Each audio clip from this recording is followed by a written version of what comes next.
Hello there.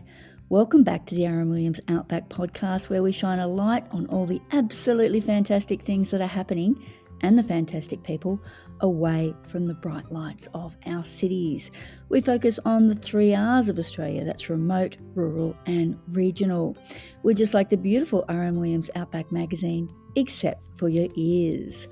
I'm Terry Cowley, one of the journalists on the magazine and also your podcast host. Settle in with us and you'll get to meet some really great people, and I don't mean me. Have a question? Find out more at outbackmag.com.au. Brad and Belinda Seymour have reopened the Arltunga Bush Pub in the East Macdonell Ranges near Alice Springs, and they have big plans. Undertaking such a venture in a remote location is no easy feat, but if anyone can pull it off, it might just be Brad and Belinda. Hello, Brad and Belinda, and thanks for joining the podcast. G'day, how are you today? And it's a Hi. pleasure to be here. Thank you. I've got you at Arltunga today. For those people who don't know, can you explain what this place is? Arltunga itself is actually the first town in Central Australia, roughly 1886, around about there. It was a town of about 300 people, and that was due to a gold rush.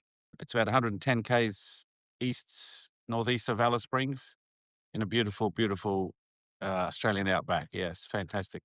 And what is it today, Brad? What is this place today? If someone comes to this place today, what do they see apart from your wonderful bush pub? Okay. Well, we have the Arltunga Historical Reserve itself, which is steep in history. As I said, it was the first town in Central Australia. The Arltunga Bush Pub and Eco Retreat is pretty much a destination where people come, stay, enjoy the atmosphere that we have to offer, swimming pools, beyond glamping tents, nice campground, things like that. And they've also got Ruby Gap and Glen Annie Gorge to visit, which are fantastic places just in themselves. And Arltunga, I guess, is the old town is a bit of a ghost town almost, isn't it? Because you've got a lot of the old buildings still there, and some of them have been restored. Yes, that's true. There's an information centre there, and there is a whole host of information on what happened and what went on in the old town. There's some beautiful restorations that the government has carried out, and it's really worthwhile seeing. It's very good, yeah. Now, it's summer, it's hot. Is this your quiet time, if there is such a thing? Quiet time? It sure is. Monday, Tuesday, Wednesday, Thursday, we're closed at the moment. We're only open Friday, Saturday, Sunday. Saturdays and Sundays are proven to be quite busy. Company Christmas parties, but also people just, mainly locals, just getting out of town and enjoying the pool and the air-conditioned pub and, the atmosphere that we offer. So it's quiet, but it's also enjoyable. There must be plenty of off-season jobs to be done, though. Oh, so many. We were extremely busy during winter, during the tourist season, so we never actually got outside to do any work at all. And we are way behind in our landscaping and things like that. So there's a big tidy up happening. But, it's 41 degrees today, so not much happens after lunch. Fair enough. I'll start with you, Belinda. Tell me about your last season. It was amazing. We hadn't really marketed, so our business had grown purely for word of mouth. Yeah, and it turned out quite favourable. 7 days a week, and people who are coming were really enjoying of the experience. So we can only imagine that it's going to continue to grow. Now let's wind it back a bit and talk about your backstories. Brad, you have a long connection to this part of Australia, having first come out here as a teenager. Yeah, no, I was born in Alice Springs and then went away for a while and came back as a teenager, yeah. Ended up working on my uncle and auntie's property here, Loves Creek Station, which was absolutely fantastic for a young boy growing into a man, Had a great mentor in old Pete Bloomfield and sort of laid the foundations of what we've done through the years after that mentorship. So just fell in love with the country, fell in love with the people out here, the traditional owners, worked with them on horseback, things like that. So it's just a beautiful part of the world, yeah. And Belinda, you are no stranger to remote locations. No. Oh, just a territory kid. So I guess growing up in the territory, it's taken me to some really fantastic spots. But yeah, did a bit of time in Tennant Creek and a bit of time in Alice Springs as well, I guess, as a kid. So coming back into this area was no shock. So it was your aviation careers that brought you together. Yes. Yes. We met on the tarmac, I know. fell in love. Tell me a bit about your respective careers. For me, I was a flight attendant for 20 years, and then I did 10 years on the ground in a customer service role. And yeah, I guess I had a fantastic career in the sense that it took me all around and I totally enjoyed it. But I was also really glad to become grounded. And heading out bush was not scary at all. I was looking forward to it in this stage of life. So yeah, the next adventure. And Brad? Oh, I was in aircraft engineering, got to see Belinda on the tarmac as she did her offloading of passengers and receipt of new ones. And while I did my engineering thing. Aviation is in your blood. Oh, look, yeah, very much so. My father was a pilot. He did wonderful things in aviation, had his own business going and things like that. So we were fortunate enough, or I was fortunate enough to experience the best of aviation, I think. And it took me all over the world. And, not too many people in the territory, I would suggest, got to fly the Concorde, things like that. So I just thought I'd throw that in. Yeah. No, not too many people in the world, really. No, it was a good experience. Yeah, wonderful. So you bought the pub in 2021. What made you do it? Well, this country here certainly has a pull on it. I went away in aviation and got my trade there. We've got other interests in cattle today. And whilst we've been in the cattle industry and been able to work in aviation at the same time for a small part at the beginning, we just took a drive out here one day and saw the for sale sign up on the door and thought that maybe it's time to give something like this a go. We've been in aviation, we're in cattle, and now trying our hand in tourism. But there's a lot of love here. This place is fantastic. This area, the East Macdonell Ranges, is something else. It's a road less travelled. Most people end up out west, but to be honest with you, we don't really want too many people out here either. But but it is a beautiful spot, and we bought it because we knew we could do something with it and bring it back to life. And I don't like to see history lost either, so we're trying to bring that up and just show people exactly what happened out here. Can you tell me a bit about your cattle operation? Yeah, sure. We've just got the cattle interest way out west. We've got a grazing license with an Aboriginal community managed via the Central Land Council, and that seems to work quite well. We have a few dramas here and there, but as a general rule, it's good. Everyone gets on well, and it's a nice business to be in. Predominantly Herefords. Started off with Black Angus, so we could breed the Black Baldy calves, which commanded usually sometimes a better price at the sale yards. Okay, so you reopened in April. What did you have to do to get to that point? There was a lot of things that we had to do, obviously, through Northern Territory Health. We got them out here right at the beginning and got them to tell us exactly what we had to do to bring this up to standard, which was substantial. It was basically gutter and redo. Their old pub was a bit derelict. And we also spoke with the Liquor Commission quite early in the piece and found out exactly what we had to do for that as well. Spoke to trades. Trades were probably our worst friends. They were all over the joint and very hard to deal with as a general rule. But, things take time and we're getting there. We haven't quite finished yet, but it's probably going to take another year, I'd suggest. Had some local and family help? Local and family help, yeah. Not to a great extent. It's hard to work in with each other's timeframes, whereas with trades that or people that you're paying or businesses that you're paying, you can pick dates. Well, try to anyway. How is the place looking now? Oh, it's fantastic. Yeah. The renovations of the old pub here, which we're sitting in, are nearly complete, not quite, but it's certainly functional. And we've got a lot of tidying up to do, if you like, to finish off a few projects, and a fair bit of landscaping to do outside around the pool and things like that. But it's getting there. For people who haven't been there, and that would be most people listening, can you paint a bit of a picture of what the pub is like and what is surrounding the pub? We've renovated this pub, and it's been our first renovation. So everything in here is new old, if you know what I mean.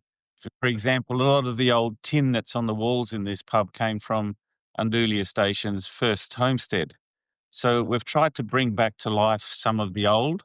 And the pressed tin ceiling in our museum is come from the ceiling from the Garden Station original homestead that they had.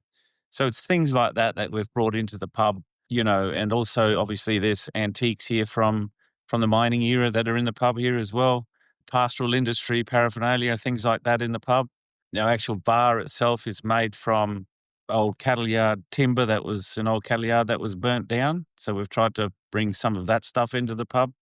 Just the old stuff that we could find lying around that we could use to bring it back to life as well. So it's got a bit of a story, that we can tell people. So, Belinda, the accommodation is sort of your baby. Can you tell me about the accommodation? I think you've got some new glamping tents there. We have established 5 glamping tents down the back.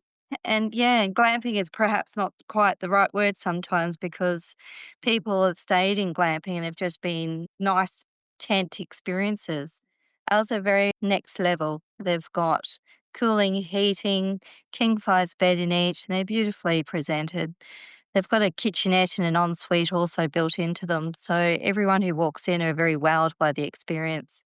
And we've located them along the back of the property, so they're all individually placed and not on top of each other. So you really get an experience from the balcony that's just a beautiful, restful experience. And you've got the bush pub and the really nice pool to sort of support you up at the other end, which again, it makes it unique. I guess it's a real outback experience with luxuries. So I'm imagining you've got that, love, as you described, that beautiful interior, but then being a tent, you've still got a sense of being in the environment. Very much so. And each tent gives you an aspect of a bit of the river bed with some beautiful old white gum trees and a sunset to absolutely die for. We also have the most amazing wildlife, I guess, that comes through. It's not necessarily the big birds, although we do get our fair share of those, but the wildlife with the small birds is beautiful, and it's right on your balcony. And I believe when you're in full swing, you are cooking for all these people. Well, Brad is actually. Yeah, I'm the cook. Yay. That cannot be easy. No, it's not too bad. We actually tell people what they're going to eat tonight when they come in through the door. We don't have a menu. Good idea. So we prep ourselves, and that's the way it is. But it's all top-notch, Tucker. It's all good, Tucker, yeah. What sort of things? Oh, steak sandwiches, but very, very good steak sandwiches, all made with Scotch fillets. And we have hamburgers. Pizzas, yeah. curries, some really good stews. Yeah. What we do, we keep it simple, I guess. We find the meal of the day that we're going to do, and we do it well. And we appreciate that people have different needs for different reasons. So with our menu, we have been able to adapt them to suit most dietary requirements. To be honest, like being a bush business, etc., we have people from the city traveling, and they think that our workarounds they're amazed at, and because they often don't get to have similar like experiences in more built up areas. Now, I was going to ask you what you can do in the area. You mentioned a few of the places, but what are you finding most people are doing when they are coming? Are they just happy really to sit around and relax and watch the world go by, or are they going out and seeing natural attractions? What are people generally doing when they're coming? Yeah, interesting question, because we've had all types, as I suppose you would when people are driving around. There's a lot of bird watchers out there. This is a great place to have that. We've got little bird baths all over the joint to entice them in. Arltunga's been here forever. As I said, it was the oldest town in Central Australia, but yet a lot of people don't know about it. Like we are on the Bins track, and we get tourists driving the Bins track, and then they just see this thing in the middle of nowhere pop up, this beautiful mural that we have out the front and things like that. And they call in and they say, "Oh, we didn't even know you were here. Can we stay the night?" And they stay the night. And then they say, "What can we do?" And we told them there's the historical reserve, and there's Ruby Gap and Glenannie Gorge. So they go to the historical reserve and they go, "Oh my God, I didn't know this was here." So they end up staying 3 nights. So there's a lot of things to do out here that they can do or don't have to do. It's you can just sit and watch the birds, or just sit, or you can go and actually spend a day, 2 days at the historical reserve. You can go from here to Ruby Gap, Glenannie Gorge, camp the night. Beautiful camping spot there. Best gorge in Central Australia. That's pretty much it, really. And there's a few other rock holes and things around here that we talk to people about, and when we're discussing things, and then they move on. International travellers? They've started. The word is out. The UK. French. I mean, it'd be the quintessential outback experience for a lot of these people, wouldn't it? Yes, Yeah. amazing. And I think what we're finding as well with travellers, and they said this was going to happen, is they've done the mainstream things and they're looking for things that are different. And we're flagging up on those searches, and for whatever reason, mostly through, again, it's recommendations from people who have experienced it, and they're finding that information and they're coming out for that reason, and they're really glad that they've done it. Another thing to note, and it sort of tells you how you're going, is that we've only been open since April and we've had return tourists already. It sort of tells you how you're going, I think. Yeah, it's sort of a nice segue into my next point, and that was that, Brad, you say in our story about the pub in the current issue of Outback that Arltunga is on every map, but no one really knows about it. I was one of those people. I'd seen the signs to Arltunga on previous trips to the Red Centre, and I was kind of intrigued. I made sure on my last trip out there in April, just before you opened actually, that I did come out and see it. Maybe, and you have done this to a degree, but let me draw it out of you a little bit more. Maybe you could both explain what is special about that part of the country, because being in the East Macdonell region, you already said this really, Brad, it can be overshadowed by the very scenic West Macs with all its lovely gorges and mountains. And sometimes people tend to head west instead of coming east. So I guess to each of you, what is special about this part of the country? Well, you talk about the scenery on the West Macs. I think out here the scenery is much better. This is really, I call, the heart of Australia. It's the real outback. When you drive out to Arltunga from the Ross Highway, which is just a fantastic drive through creek riverbeds, through rolling hills, and then you come here and then you wonder how in 1886 or whatever it was, these people walked from Oodnadatta to this gold mine through this similar tracks that we're driving on now with wheelbarrows and horses and camels. It's just blows my mind on how they did it. I mean, I know why they did it, gold fever, but it was just amazing. Water was more precious than gold out here. You know, it's just amazing what they did. It sounds to me like you're saying a lot of it is the history for you. Oh, for me, it is the history, but the actual country itself. It's once you've been out here, like most of Central Australia is the same. It's like a magnet; it just draws you back. The drive on the Ross Highway is beautiful, but as soon as you take a left onto the Arltunga Road, you're just immersed into it. The road is unlike any other, I suppose, with the views that you get. You're just immersed into the landscape.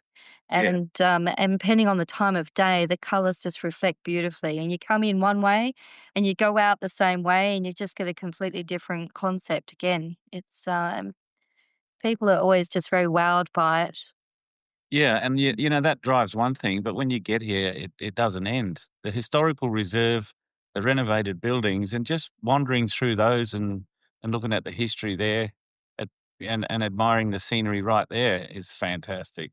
And then you've got the magnificent drive from here to Ruby Gap, and then actually being in there in that Ruby Gap, in amongst the what was supposedly rubies is garnets, but there's still a mob of them in the Hale River there in the creek. It's just all beautiful, beautiful part of the world. Yeah. Where do you see yourselves taking this venture in 1 year, 2 years, 5 years? Well, I'd hope to. I'd hope to think that we've actually finished building, if you know what I mean. We're actually able to just do our business and enjoy what we've built. Yeah. I hope we're at that stage, because it does take a lot out of your building, and as well as trying to talk to tourists and cook and serve over the bar and all that sort of stuff. So hopefully the building stage is much more settled. The landscaping's all completed, and we're actually just enjoying what we have to offer everyone. I think anyway. Very much so. Yeah. And you, Belinda? Yes. What he said. No, and honestly, I'd really like it if Brad never brings another project up again. So it's really good. We picked up an old windmill the other day, and so just to add to the list of things to do. So yeah. We've got an old truck here, an old international truck that used to be in the Alice Springs Fire Brigade that's found its way out here somehow. And we've actually put a stage on the back of that old truck. But it's not a concert stage really. It's for a couple of performers to sing in, which we've had on the back of that. And that works quite well. So you'd like to have a bit of live music out there? Yeah. Definitely. Mm. We do have some different things planned, and it could be a food weekends, book readings, music. There's a few things on the horizon, so it should be really, really good. Mm. And it'll just bring a little bit more atmosphere and also keep things interesting. So those coming for Alice Springs for a good weekend, they've got a reason to keep returning back to us. Well, before I let you go, I just want to ask you, I'll start with you, Belinda. This journey, this particular journey with this pub and this venture and your accommodation, what would be a highlight, one of the highlights so far? Working with me. my husband every day. Totally unprompted Oh my there. goodness. Yeah. Yeah. Look, it definitely is good. I mean, I am very, very lucky in that sense that we are working side by side with each other, and we've both got different projects always on the go, and we bring something different to each other's day, whether it be nice or difficult. The highlight is just stepping back sometimes. So even though it's been hot and it's been hard and there's been challenges, it's just stepping back sometimes and going, right, because it feels like a lot. But that step back and you go, wow, we've created something really special and it's just continuing to grow. It's evolving, I guess. It continues to evolve. And I guess to be a part of that and to say that we've done that, that's a highlight. Be very satisfying and rewarding, I'm sure. How about you, Brad? Yes, good question. Good question. I think the highlight for me would be bringing Arltunga back to life, back on the map. I think this is like our first renovation as well, and this is our first everything that we've done. This is our first, if you know what I mean. So seeing the beyond glamping tents up and running, and the position that we've put them in, seeing the campground that everyone is so happy with our amenities and that sort of stuff, they just love it. The pools that we've got in here, I've got one heated pool. We've done that because of mainly the Victorians who come up here, which there's a large number of Victorians come up here, and they love that heated pool. Well, they actually jump in the cold pool, hot pool, and they keep jumping backwards and forwards, which is fine. But the whole thing like the pub itself is worked out really well. Everyone loves it. So, I think it's just the whole thing, to be honest with you. One big highlight. Yeah. Well, Brad and Belinda Seymour and their Arltunga Bush Pub feature in issue 165 of Outback magazine. So grab a copy and you can read all about it and see some great pics of the place also. Any final words before I let you get back to work? Final words. No, thank you very much for your time. Really appreciate that. It's been enjoyable chatting. It's been great to chat with you after seeing you in April and seeing how you're going. And I'm just so glad that it's gone well. And I do hope you get some opportunity for R&R before the whole thing ramps up again next year. Yes, thank you very much. Lovely. Thank you, Terry. Thank you so much, Brad and Belinda. Thank you. Hi, Terry back again. I really hope you enjoyed that episode of the R.M.Williams Outback podcast. So we can continue to do what we do, please hit the plus button and subscribe to the free podcast so you'll know when new episodes drop. Oh, and please tell a friend who you think might like it. We'd also love to welcome you to the Outback magazine family, so grab a copy every second month at your local newsagents or contact us directly and we'll have the latest edition sent to you anywhere in Australia with free postage. As I said at the outset, it's all at outbackmag.com.au. Don't be a stranger, get in touch. We'd love to hear from you. Thanks for listening.